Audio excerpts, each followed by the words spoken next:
Hello everyone, this is part 23 of What If Naruto Was the Devil Ninja, and I hope you guys enjoy this video and to like, to subscribe, to share, and check out the playlist. To see more, comment down below. Now let's start the intro. They call me a god. They call me a god. They call me a god. Join my membership, the perks are great. It's in the description. Despite an entire week passing since Akeno had broken up with Issei, nothing had improved. Naruto had offered his support where he could, but really, it wasn't like he could do much. He didn't have experience with breakups. The only relationships he'd been in was with Rias, and before that, with Shien, and his relationship with Shien had been completely unconventional. Naruto still remembered how he'd met Shien. He'd been sent on a mission to the land of demons where Shien, a priestess who could predict the deaths of her followers with 100% accuracy, had been under attack by minions of a great demon named Mario. Journeying through the land with her, he and Shien eventually defeated Mario and broke the curse that had bound her life as a priestess. Afterward, Naruto had promised to help her create the next priestess.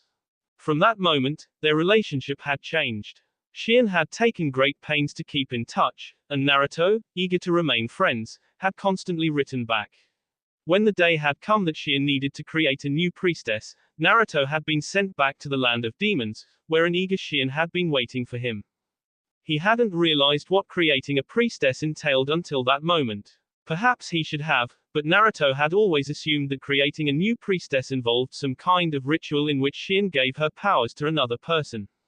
In a way, that was how it went. The difference was that Shien wasn't giving her powers away so much as they left of their own volition. Naruto still remembered how embarrassed he'd been that first night, when Shien had taken him to her room and began stripping off her clothes. He panicked and tried to escape because he hadn't realized what she was doing. It took a stubborn Shien nearly 2 hours to out-stubborn him. By that point in time, they'd both been exhausted and gone to sleep without creating a new priestess. It hadn't been until the second night that she and Naruto consummated their relationship. He would admit that he still thought about Shien a lot. He'd often wonder if she was okay, if she was safe, if she was happy, if their child was growing up well. There were times when he felt guilty. As someone who'd grown up alone, he understood how much it sucked not having your parents there. His only consolation was that his child wasn't alone, though he also disliked the idea of not being there to raise her with Shien. Of course, his relationship with Shien was nothing like Issei's relationship with Akeno. He and Shien hadn't broken up. Forces beyond his control had thrown him into another world, and with no viable way back, there simply wasn't a method of returning. Akeno had dumped Issei for reasons that he couldn't discern. It seemed almost random, as if she'd dated him, trained him, and then dumped him when she'd gotten bored. Akeno was something of a mystery to Naruto. He didn't spend any time with her outside of club activities, or rather, outside of the devil duties. She had a decent wit and was kind of fun to talk to, but she'd never been what he would consider his type, so he never bothered trying to get closer to her. Looking around the occult clubroom, the new division had never been more clear to him. While he sat with Revel, Koneko, and Irina on one couch, Issei and Asia sat on another. Both of them were quiet, too quiet. Normally, they would have been merrily chatting with each other while Akeno teased them both. Now, they barely spoke at all. At least the red rims around Asia's eyes, no doubt spent from hours of crying, were gone.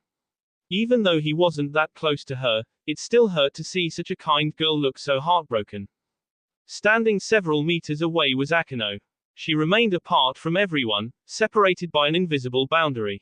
Even Kiba, who leaned against the couch that Issei and Asia were sitting on, had never appeared that unapproachable. Before now, Akeno had always stood by Rias, acting in her capacity as queen. These days, there seemed to be a line separating even those two. Naruto sometimes wondered if that was his fault. It had been his relationship with Rias that caused the redhead to spend more time with him than her best friend. It's taken a lot longer than we thought it would to get this far, but I have some news for all of you, Rias began. In 1 week's time, the Gremory and Shitri groups will be traveling to the underworld to participate in the 3 factions rating game. Is this what Sirex has been working on? Kiba asked. Rias nodded. It is. With the help of Beelzebub, the angels now have a method of resurrecting humans like we devils do. It's called the Brave Saints system. Irina was actually the first human to have been resurrected through this method.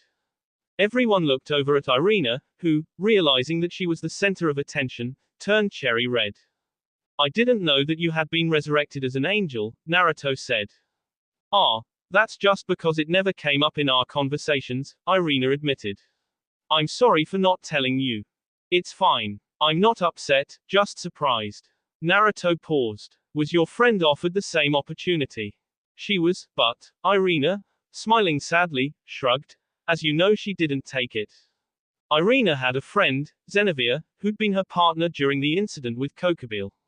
Naruto didn't know much about her friend, other than that Zenevia had gotten into an argument with the church and stormed out on them. There had been no word on what she was doing now. For the longest time, Irina had kept this information to herself, but last week, she had confided in Naruto about how worried she was for her friend. He wished he could help her. Part of him had thought about going on a journey to search for Zenevia, but the greater part realized that finding a single person in this world was probably impossible. Besides, his place was by Rias's side. What of the fallen? Asked Ravel. As far as I'm aware, they do not have a system like our evil piece or the angels' brave saints. How are they going to participate? Azazel has worked something out, Rias answered. I have no idea what he's done, but supposedly, he's created something that will work in a similar manner to the evil piece system. I don't know much about it, but my brother told me that it's just a method of creating peerages and can't resurrect humans into fallen angels. Is the rating game the reason why Metatron hasn't been around lately? Naruto asked. Probably, Rias said. Metatron is the voice of God, so he's an important member of the Seraphim. I believe he's helping Michael with something. Naruto nodded noncommittally and turned to Irina. She saw his look and shook her head. I don't know anything about why Lord Metatron hasn't been home, though it wouldn't surprise me if he is helping out Lord Michael. Ah, Lord Metatron, your devotion to heaven is an inspiration to us all. Irina clasped her hands together as if she was praying, her eyes sparkling like stars on a night sky. Naruto stared at her for several seconds longer, and then turned away. He liked Irina, but she was kind of weird. Anyway, Rias clapped her hands to gather everyone's attention. It's going to be a busy week. There are a lot of things that we need to do to get ready, and I believe it's time to finally introduce all of you to the last member of our family. So, we're introducing them to Gasper, Kiba murmured. Are you sure that's a good idea? I mean, Gasper is. It will be fine, Rias assured him. Actually, it was my brother who suggested it. Pardon me. Naruto raised his hand like a child sitting in a classroom. Who's Gasper? Gasper is a member of our peerage, Rias answered. I'll introduce him to all you today. Devil Ninja. Rias had led him to a basement located within the old school building. I had no idea that we had a basement, Naruto muttered as they walked along wooden tiles. How come I haven't heard of this until now? My brother was the one who sealed this place, Rias told him. There was actually a barrier around the basement, though it was destroyed during the peace conference. It was never restored because I wanted to come down and visit. However, before that, it was blocked off so no one could enter. This was the first time Naruto was hearing about this, though that didn't necessarily surprise him. While he and Rias did a lot together, it wasn't like they didn't have a life outside of each other. Naruto spent a lot of time with Koneko, Ravel, Irina, and Office. He'd also been sparring regularly with Kiba. He used to spar with Issei, too, but Issei was spending more time at home these days. And Rias had her work. As a king and the sister of a Mao, she had a lot of responsibilities. Ever since the peace conference, she'd been attending meetings, helping schedule events, and aiding the angels and fallen who wanted to take up residence in Kuo. With such full schedules, Naruto supposed it was only natural that they wouldn't know everything about each other. Still, he was surprised that this was the first time he'd heard about Rias having another person within her peerage. He wondered why no one had ever mentioned Gasper before now. Reaching the end of the hallway, they came upon a large door, which had dozens of locks, chains, caution tape, and a powerful barrier sealing it off. Naruto could feel the sweat trickling down his neck as he stared at the numerous locking mechanisms designed to keep people out. Isn't all that going a little overboard?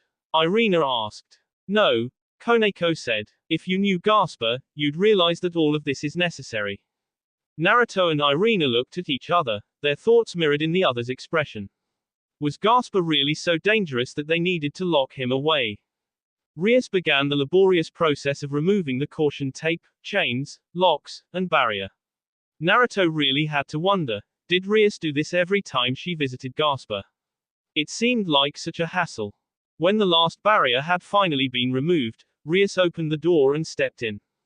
The room was dark. It took several seconds for Naruto's eyes to adjust, but when they did, he realized that the interior space was quite large. There also wasn't much in the way of furniture. A desk with a computer sat in one corner of the room, there were a few boxes scattered about here and there, along with plastic snack bags, and a coffin, of all things, sat against the wall farthest from the door. Amidst all this, a single figure was present. Gasper, Rias greeted with a gentle smile. Come here and let me introduce you to everyone. NNNNOOOOOOOOO.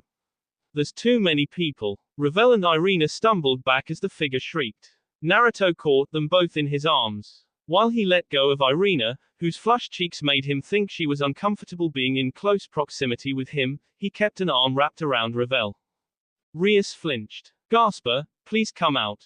I want to introduce you to the rest of my peerage. NNNOOOOOO. I want to STTAAAAYYY here. Shut the door and leave me alone. I don't want to be near all these PPPEEEOOOPPPLLEEE. Squinting his eyes, Naruto could barely make out Gasper within the darkness. She wore the standard Kuo Academy uniform, a red skirt, white collared shirt, and a dark shoulder cape that was attached to a brazier-like article, which flared out over the skirt. Porcelain-skinned and red-eyed, she looked quite young, probably about 14 or so, Naruto guessed. So, this is Gasper. Naruto pondered out loud. Yep, Koneko said. Issei, holding hands with Asia, spoke for the first time in several hours. Isn't Gasper kind of an odd name for a girl? Gasper isn't a girl, Rias told him. Oh, Issei pounded his left fist into his right palm. I see, Gasper isn't a, wait. What? Naruto pointed at Issei with his free hand. I'm with eyes. What? Rias knelt down next to Gasper and held out her arms. Like a young child seeking comfort from a mother, Gasper buried herself, or rather, himself, into Rias's arms and bosoms. Naruto felt a moment of envy. Since Akeno had dumped Issei, Rias had been so busy that they hadn't spent much time together. It had been nearly a week since he'd buried his face into her bee. He shook the jealousy off with a sigh. Now wasn't the time for that. Gasper is my bishop. He's a half-vampire with an extremely powerful sacred gear. However, because I wasn't strong enough to help him control his power, Gasper was sealed away. I like it in here, Gasper said, his voice muffled by Rias's bee. Naruto twitched. It's nice and dark and there are no people in here. But Gasper, don't you want to go into the outside world? Rias asked. No. Gasper screamed. I want to stay in HEEERRREE. Don't make me go OUTSIIIIIIDDEEE.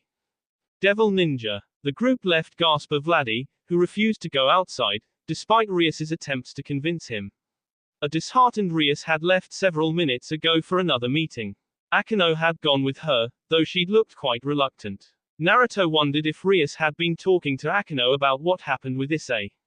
The clear division between the two seemed to indicate tension, at least to him. Asia and Issei had gone home.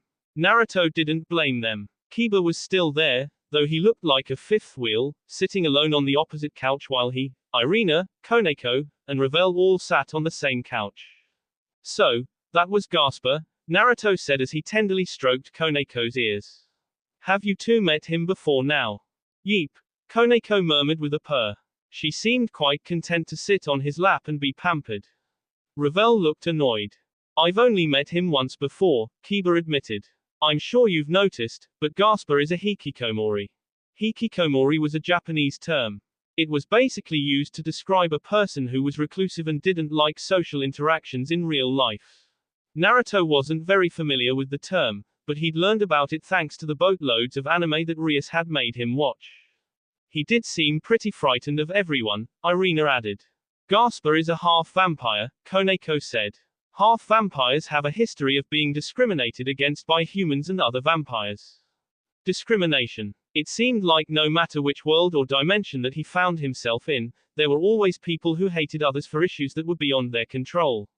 It made Naruto wonder if he would ever find a place where problems like this didn't exist. Could he truly build a world where everyone understood each other when crap like this was going on? Try not to get disheartened, brat. If you lose confidence now, the world that you and your sensei strive to create will never be anything more than a pipe dream. I know. Naruto stopped petting Koneko. Before she could get angry at him, he pulled her closer, wrapping his arms around her waist and setting his chin on her head. Her chakra quickly calmed down, as if she had sensed his need for comfort. Her cheeks puffing up, a red-faced Revel quickly scooted over and leaned against him. When everyone's head turned to her, the redness on her cheeks became even more red. WW, what are you people looking at? Naruto-sama is he and I are together, so it's only natural that I would offer him comfort when he needs it. Yakitori is really Sunder. You shut up. Back to Gasper, Irina said. Is there anything we can do to get him outside? I mean, doesn't Rias kind of need him for when we go to the underworld? Kiba seemed to think about that. Well, she doesn't necessarily need him, per se, but since we're going to be playing in a series of rating games, having Gasper's power would be beneficial. What sort of power does he have? Asked Revel. It's called Forbidden Balor View, Koneko explained. It's a sacred gear that allows him to temporarily stop time. Sounds like a powerful ability, Revel said. I can see why Rias-sama would want him to come with her. A power like that is a game changer in rating games. Off the top of my head, I can think of at least 10 different ways this power can be used to defeat opponents that are more powerful than the user. Right, Koneko nodded. However, because it's so powerful, Gasper doesn't have full control over it. I don't know how long he can stop time, but I do know it's not very long. Training can fix that, Naruto said. Anyway, let's not worry about this right now. I'm hungry and I want ramen. Koneko stared up at him. You always want ramen. There's nothing wrong with wanting to eat ramen, Naruto defended. Ramen is the food of the gods. Would you like me to make some ramen for you when we get home? Revel asked. Would you? If Naruto-sama wants me to. Thanks, Revel. You're the best. I love you. Poof. Fire burst from Ravel's head as she toppled to the floor. Now look at what you've done, Koneko said. You've made her faint. Oh, crap. Revel. Wake up, Revel. As the scene devolved into chaos, with Naruto attempting to revive an unconscious Revel and Koneko poking her with a stick that she'd found, Kiba looked at Irina. Does this happen often? He asked. All the time, Irina said with a fond smile. Devil Ninja. Issei returned home with Asia. Home felt empty without Akeno there. She'd been such a strong presence for him, someone that he both loved and looked up to, that her absence had left a hole within him. I can't think like that, I need to be strong. As expected, Asia had taken Akeno's leaving just as hard. The first 2 nights, she had cried herself to sleep. He remembered holding her in his arms as her tears soaked his clothes and skin. He needed to be strong for her. He couldn't allow himself to fall into despair. We're home, Issei said as he and Asian took off the shoes. His mother stepped into the hallway, wearing a plain black apron. Oh, Ice-kun, Asia-chan. Lunch will be ready in just a minute. Why don't you two come in and sit down? Issei took Asia by the hand and entered the dining room, which was connected to a massive kitchen that looked like something from a 4-star resort.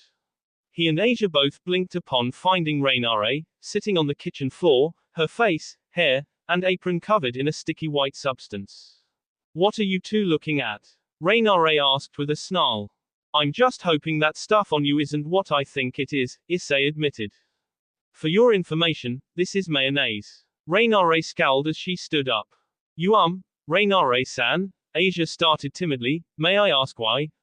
Why? While Asia couldn't quite finish her sentence, likely because of the vicious expression that Rainare was wearing, the fallen angel seemed to have no trouble figuring out what she wanted to ask. Issei thought he saw Rainare blush for a second, but it must have been his imagination. I was trying to make lunch, she stated imperiously. They stared at her. Rainare looked away. I've never made lunch before. So I see, Asia mumbled. Oh, dear, Issei's mom swept into the room. Did you have some trouble, Rainare dear? No, Rainare mumbled as she tried to wipe off the mayonnaise. It was that stupid jar's fault. Issei looked at the stupid jar. Sweat broke out on his neck. It wasn't just the mayonnaise that had caused a problem. The kitchen beyond the counter was a wreck. Plates were smashed, jars were opened and spilled over. What Issei guessed were sandwiches, guessed because they looked nothing like sandwiches, looked like they'd been mutilated by a rabid animal. There was lettuce, bread, cheese, and various vegetables strewn all over the counter and floor. It looks like a tornado went through here. What happened here? Like I said, this is my first time trying to make anything, Rainare defended. Even if that was the case, there shouldn't be this big of a mess with mom helping you. Oh, I didn't help her at all. Rainare-chan said that she could do it herself. And you believed her. I'll help Rainare-san clean up. Asia rushed into the kitchen and put on an apron. Rainare-san, if you want, I can show you how to make sandwiches after we clean this up. Rainare huffed and crossed her arms. I don't really care about making sandwiches, but I won't stop you if you really want to do it. For the first time since Akeno had left them, Asia smiled. Then let's please work together, Rainare-san. Whatever. Ice-kun, his mother said, why don't you take a seat in the living room while these two cute girls prepare you lunch? Okay. Issei's mother had her memory of Akeno-sama, Akeno, erased. He didn't know when it happened, but Akeno must have had done it before breaking up with him. The thought depressed him, though he didn't let anyone see it. As he sat down on the couch, his cell phone started to ring. He answered it. Hello. Issei, Naruto greeted. Are you free tomorrow? I'm not doing anything. Why? I was wondering if you'd like to help me with our hikikomoro problem, Naruto said. Issei could practically feel the grin in his voice. Devil Ninja. The next day, Naruto, Kiba, and Issei met up at the occult clubroom. So, what is it that you wanted help with? Kiba asked, leaning against the wall with his arms crossed. Yeah, Issei added, you mentioned something about helping with our hikikomori problem. Naruto grinned. As you two know, Gasper won't come out of his room. But with the ratings games coming up next week, we'll need every advantage possible, and Gasper is an important member of our peerage. Not only will having an extra bishop give us a big advantage, but he shouldn't be locking himself away like this. Kiba rubbed his jaw. So, basically, what you want to do is convince him to come out from his room. Yep. How are we supposed to help with that? Asked Issei. I was thinking about that yesterday, Naruto said, crossing his arms and adopting what he hoped was a sage-like appearance. I believe that the three of us are the only ones who can help him overcome his problems, and that is because we are men. Kiba and Issei looked nonplussed. What? Issei asked. Think about it. What bond is stronger than a bond of brothers? Naruto asked rhetorically. If we can form a strong bond with him, then he'd want to come out and spend time with us, right? Everyone wants to spend time with their family and friends. While Kiba looked somewhat thoughtful, Issei didn't look convinced. I'm not sure that's going to work. In case you didn't realize it, he was dressed up as a she. So, Naruto countered. He's still a boy. I think he just needs strong male role models, and we fit that bill easily. We've got the pretty boy. I assume you're talking about me, said an amused Kiba. The pervert. Hey, Issei shouted. And me, the invincible and perfect Naruto-sama, Naruto finished. I think we can do it. I think you have an overinflated opinion of yourself, Kiba shot back. I agree, Issei added. Naruto didn't mind their jab and simply looked at them. So, are you two in? He stuck out his hand. Kiba and Issei looked at each other, and then placed their hands on top of his. We're in, they said. Devil Ninja. Naruto had asked Rias to leave the door to Gasper's room unsealed, so entering was an easy matter. NNNOOOOOOO. Getting Gasper out of his damn box was another matter entirely. Come on, Gasper, Naruto said. Let's spruce this place up a bit. It's a complete mess. Even I'm not this bad. I like my ROOOM the way it ISSSSSSS. What? You mean you enjoy having all this garbage everywhere? Yes. From the moment they had entered his room, Gasper had hidden himself inside of his cardboard box. Naruto had thought about dragging him out. However, He decided against it after a little bit of thinking. Gasper probably wouldn't be very receptive to building brotherly bonds if Naruto bullied him. But, don't you wanna come out and spend time with us? Issei asked. NNNOOOO. I just want to stay in my BOOOOXXXX. Naruto frowned. This was going to be a lot more difficult than he thought it would be. The door opened again and Koneko strolled into the room with Revel. She was carrying something behind her back. I heard about what you're trying to do, Koneko said. I can help get Gasper out of that box. You can? Naruto asked. How? Watch and learn. Koneko walked up to Gasper, who was still huddled in his box. She smiled. Gasper, I have a present for you. And then she dumped 2 handfuls of garlic in his box. NNOOOOOO. KONEKO, you know I hate garlic. Gasper leapt out of the box. Naruto was surprised when Koneko didn't grab him, but he easily rushed over to the half-vampire and grabbed him by the shirt. He lifted Gasper into the air and sighed. Just where are you trying to run to? There was a prolonged pause. What? Gasper looked befuddled. What do you mean what? You were trying to run away, weren't you? That's not what I meant. How are you? You should be frozen. Frozen. Gasper's words confused Naruto. Why would he be frozen? It wasn't until he looked at his comrades that Naruto realized that, indeed, everyone else was frozen solid. It didn't take long for him to reach a conclusion. I see. This is forbidden battle view, isn't it? That's right, Gasper said. He wasn't shouting anymore. Naruto wondered if he was too shocked to shout. I see. Naruto set Gasper down and studied the other people. Suddenly, he grinned. Say, Gasper, Naruto started, how would you like to play a prank on everybody here? Gasper hesitated. A prank. A very fun prank, Naruto added, his grin widening. Devil Ninja. Naruto and Gasper were hiding within Gasper's coffin when Forbidden Balor View's time-stopping effects wore off. Hey, where did Gasper go? Issei asked. Naruto-sama is gone, too. Revel exclaimed. Foot. Oi, what are you laughing at, pretty boy? I'm sorry, eyes, but, your face. My face. What's wrong with my face? There's a dildo on it, Koneko said, her voice bland, though Naruto detected the humor in it. What happened? Why is this thing on my face? I don't know, but it looks like you're not the only one who has something on their face, Kiba said, humming. Well, at least mine isn't a dildo, though I'm not very fond of eyeshadow. What happened to my face? Revel shrieked. It's covered in white stuff. Maybe someone shot C all over you, Koneko suggested. Shut up. I don't want to hear that from someone who has, written all over their face. I think we've been pranked, Koneko said. This has Naruto written all over it. Why would Naruto-sama? Because he thought it was funny. I vote for finding Naruto and paying him back, Issei said. Agreed, Kiba added. Naruto and Gasper listened as the group continued to talk. Their footsteps receded, and then the doors closed. Naruto waited several seconds more before lifting the coffin's lid and stepping outside. That was fun, he chuckled. It's been so long since I've played a good prank. I still don't understand, Gasper said, his eyes wide.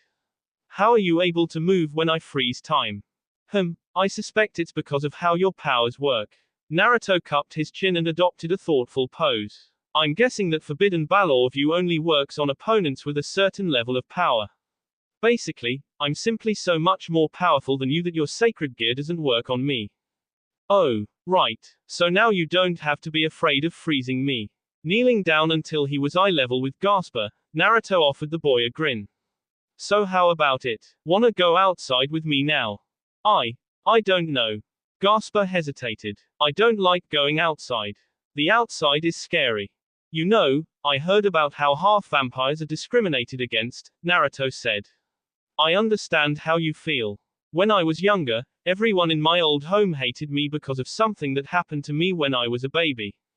Thanks, Fuzzball. Love ya, brat. Really? Yep. However, I never let that get me down.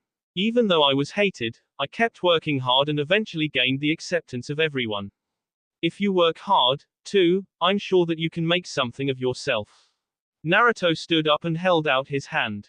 So how about it? Wanna become something awesome? Gasper hesitated a second longer, and then he took Naruto's hand. This was easier than I thought it would be, Naruto thought to himself. Devil Ninja. No. I was wrong. The outside is scary. Come back, Gasper. You told us that you wanted to be stronger. Eating these will make you stronger. Leave me alone, Konekoo. You know I hate garlic. Naruto sat on the couch in the occult clubroom as Koneko tortured Gasper by trying to feed him garlic. Sitting by his side, Revel leaned against him, her face a blushing mess as he kept his arm wrapped loosely around her waist. He wondered if she was embarrassed because of the proximity, or because he was stroking her thigh. Aren't you going to stop, Koneko? Kiba asked. Naruto shook his head. No, I think this will be a good experience for him. Gasper must learn how to overcome his fears. Besides, Koneko just wants to help out. Come back and eat your veggies, Gasper. No. Leave me alone. I wanna go back in my box. Yep. Naruto continued, I'm sure Koneko is just trying to be helpful. Not to disagree with you, Naruto-sama, but I think she's just being mean, Revel said. Before Naruto could respond, the doors swung open and Azazel walked into the room. He was wearing a wide grin as he observed the chase between Koneko and Gasper. It looks like something fun is happening in here. Why wasn't I invited to this party? Because you're supposed to be busy helping plan the rating game, Naruto said. Do you need something? Not particularly, Azazel admitted. I just came to see the Red Dragon Emperor and the holder of Forbidden Valor View. Koneko stopped chasing Gasper, allowing the poor half-vampire to collapse to the floor. Azazel glanced at the exhausted Hikikomori, and then looked at Issei. He reached into his sleeve and tossed something to Issei, then repeated his action but tossed it to Naruto instead. Catching the object with his free hand, Naruto glanced at what appeared to be a golden band. It didn't look like anything particularly special. What's this? Those wristbands are an invention that I've made. I've heard that the holder of Forbidden Valor View doesn't have full control over his powers, and that the Red Dragon Emperor can only use his balance breaker for several minutes. That wristband will extend the time that you can use your powers and give you complete control. Sounds nifty, Naruto said. Koneko, after poking the tired Gasper, walked over to Naruto and sat down on his other side. It is very nifty, Azazel agreed. Azazel, Rias said, frowning as she entered the room. What are you doing here, Gasper? Rushing over to Gasper, Rias knelt down and fretted over the lump of exhausted flesh that had once been known as Gasper. Hey, are you all right? Speak to me, Gasper. So tired, Gasper mumbled. Devil Ninja. Naruto had purloined Koneko's aid in helping Gasper train in using Forbidden Valor View. Revel was also present, but she stood off to the side. Naruto was sure that the only reason she'd stuck around was because, with Rias busy, he and Koneko were the people she felt comfortable around. Come on, Gasper. You need to stop the ball. No. This involved Koneko using her strength as a rook to lob dodgeballs at Gasper, whose job was to use Forbidden Valor View to stop only the time of the ball and nothing else. More often than not, he would usually stop everything except for Naruto. That being said, he was getting better. Koneko blinked when, after throwing the ball, her entire arm froze. She frowned. Looking at the arm, she tried to move it, her muscles straining, but it was to no avail. The arm was frozen solid. UWA. Unfortunately, the ball wasn't. It smacked Gasper in the face, knocking him to the ground, where he began to bawl his eyes out. I don't want to do this anymore. Stop being such a wimp, Koneko said. Naruto sighed. I think you're being a little harsh on him. I think I agree with Naruto-sama, Revel admitted. You're both wimps. As Revel and Koneko argued, Naruto knelt down beside Gasper and placed a hand against the boy's face. Gasper flinched, but only until the healing spell that Naruto had cast took effect. Better? Naruto asked. Gasper sniffled a bit. Yes. Glad to hear it. Naruto frowned as the spell wavered. He'd decided to learn devil healing magic because he couldn't use healing jutsu, but while healing magic was easier, he still wasn't very good at it. Small injuries were about all he could fix. You've improved a lot in the past few hours. You can now freeze just the ball once out of every 20 times. I think we can stop here. Or, that's too bad, Koneko said, tossing a dodgeball up and down. I wanted to play with Gasper some more. Gasper squealed. Devil Ninja. This had been the most stressful week of Rias's life. It was even more stressful than the time where she and her peerage had nearly been killed during the missing Excalibur's fiasco. That had been bad, as had the week after it, yet that time hadn't given her the amount of stress that she'd felt now. First among her problems was all of the extra work that had been loaded onto her. Being the daughter of the Gremory family, the younger sister of Syrex, someone who'd taken part in the fight against Kokobile, and a person who'd helped defend the peace conference, the powers that be had decided to give her more responsibilities. For the past month, she'd been helping Syrex and the other leaders negotiate the peace treaty. This was on top of helping devils, angels, and fallen angels wishing to move here find living arrangements. She also still had her duties as the overseer of Kuo, which gave her hours of paperwork on its own. All this combined meant she was rarely home. I miss being able to cuddle with Naruto and watch anime. She also missed having S, but that was another matter entirely. Of course, her biggest issue was none of these. It was. I brought you some tea, Rias, Akeno said as she set the tray of tea on the desk. Thank you, Akeno. She still hadn't spoken to Akeno about Issei. Even though she wanted to help the two reconcile, she didn't want to be seen as an annoyance who was trying to butt into their relationship. Because of this, she'd kept her distance so she wouldn't blurt out something she'd regret later. However, she also knew that things couldn't go on like this. It could affect their unity as a peerage. Akeno, I know what you're going to ask, Rias, Akeno interrupted. You want to know why I broke up with Aiz-kun? Yes. Has anyone ever told you that you're nosy? Rias frowned. Considering you're a member of my peerage and, more importantly, someone I've loved as a sister for years, I think it's my right to be nosy. I guess. Chuckling, Akeno offered her a self-deprecating smile before she turned around. Walking over to the window, she placed a hand on the glass and stared at the world beyond. When I first started dating Aiz-kun, my idea was to turn him into perfect boyfriend material. Unlike Naruto, Issei was malleable. He didn't have your boyfriend's stubbornness, which appealed to me. I thought to myself, if I can make him mine now, then I can have someone who will stay with me when you grow distant. You mean when I got with Naruto, don't you? Still looking out of the window, Akeno nodded. Everyone could see it coming. You two connected on a fundamental level from the very moment you met. We all knew that it would only be a matter of time before you two started dating. I've spent almost 6 years serving you, being the person who is closest to you. However, I knew that when you and Naruto became a couple, my position would be usurped. Rias would have liked to deny what Akeno said, but she couldn't. Ever since Naruto had become her boyfriend, her priorities had shifted. She'd begun spending more time with Naruto, and Akeno had all but disappeared from her life except during club activities and training. Thinking on it, it was no wonder that Akeno had decided to make Issei her boyfriend. Akeno continued talking. Of course, I knew that Aiz-kun and Asia-chan had feelings for each other, but I also knew that it wouldn't be a problem. Aiz-kun wanted a harem, and Asia-chan just wanted to be with Aiz-kun. Besides, I don't mind a little lesbian action, and Asia-chan is really fun to tease. Why did you break it off? Rias asked. It sounds like you had a really good thing going, and I know that Asia and Aiz love you. Is it because of Rainare? Shaking her head, Akeno turned back to Rias. No, Rainare was just a convenient excuse. In truth, I think it was my own guilt that caused me to break up with Aiz-kun. I'm not sure I understand, Rias confessed. No, Akeno said softly, I guess you wouldn't. Devil Ninja. Risevim live and Lucifer knelt before his lord, the being who had accelerated his plans more than should have been possible.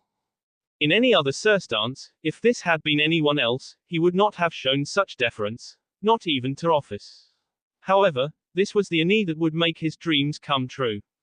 The being before him radiated a power that was unlike anything Risevim had ever felt. It rolled off of the Ani in waves that overlapped him like surging tides. Hatred and malice filled this power, making the hairs on his neck stand on end. It was frightening to think about, but even he, an ultimate class devil, felt the undeniable urge to run away. His instincts were screaming at him. They told him that the thing before him was dangerous. But Risevim didn't run. Judging from how giddy you are, I'm guessing you bring good news. Yes, my lord. I have just discovered that the three factions plan to hold a joint rating game in the underworld. I believe they are hoping to foster strong bonds by showing each other what each faction has to offer. No doubt. Tell me, what is Naruto Uzumaki doing? He doesn't appear to be doing anything. He's just loafing around, playing with girls and going on dates. Really? Now that is a surprise. He's never been what you might call a ladies' man. If you say so, my lord. Risevim didn't know why his master was so interested in Naruto Uzumaki. Sure, the boy was undeniably powerful, and Risevim wouldn't mind capturing him to experiment on. However, aside from his incredible power, the boy didn't have much. He was just too naive. What should we do? We will not do anything, the Issei said. Instead, we'll let someone else sow chaos for us. Get in contact with Loki. Tell him that we're giving him an opportunity to bring the world one step closer to Ragnarok. Yes, my lord. Risevim stood up, bowed one more time, and then left the chamber. Behind him, the chamber doors slowly closed. The last thing he saw of his master was the Issei in question sitting on a gilded throne, their entire body cloaked in darkness. That will be all for this video. Be sure to like, subscribe, share, and comment down below for more videos. Goodbye.